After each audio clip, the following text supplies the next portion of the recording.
now. Listen to rolling and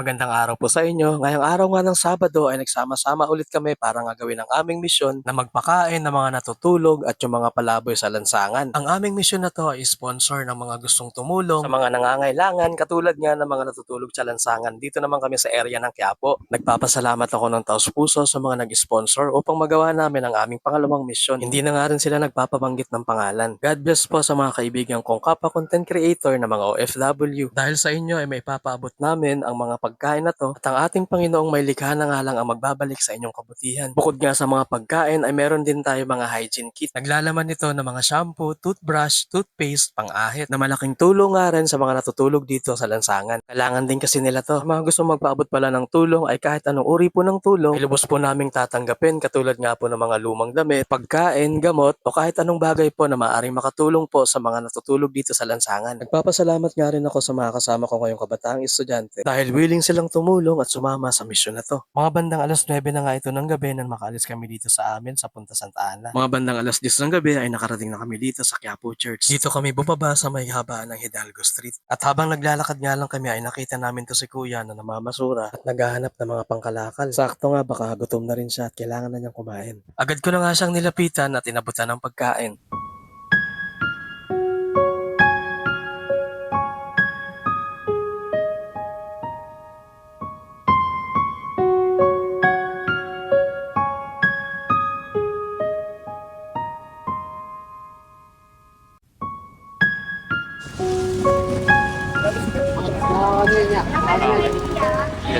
Ay, ayun, bigyan natin ito. Isa.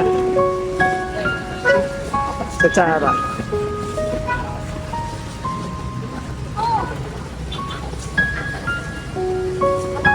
Lagyan nyo ng ano, kit. Ito po.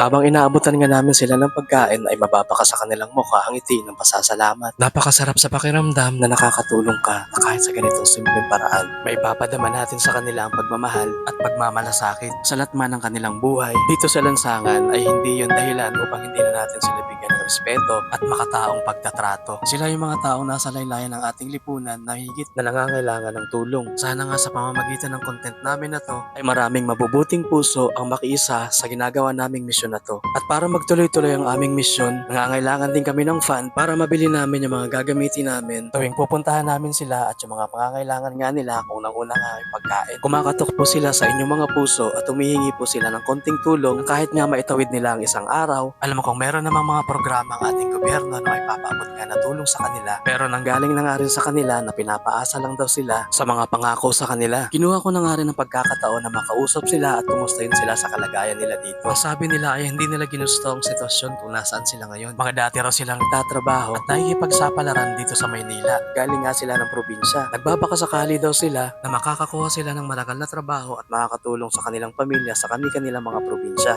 Kaya nga dito sa lansangan, ang ginagawa nila ay dumidiskarte sila para magkaroon sila ng pagkukunan. Unang-una na nga yung pangkain nila at iba pang pangangailangan. At nagpatuloy na nga kami para nga mapaubos namin ang mga dala naming pagkain dito sa iba pang bahagi ng Quiapo. Yung mga nadadaanan nga namin ay talagang tulog na sila. Dahil nga din siguro sa buong araw na pakikipaglaban nila sa kanilang mga buhay dito sa lansangan ng Quiapo.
Sana nga ay mapanood din ito na may mga katungkulan sa ating gobyerno. At sa mga sangay nito, isang taus-pusong pasasalamat muli sa mga nag-sponsor sa aming misyon na to. Sana nga po ay dumami pa ang mga Good Samaritan na kagaya ninyo na handang tumulong na walang kapalit.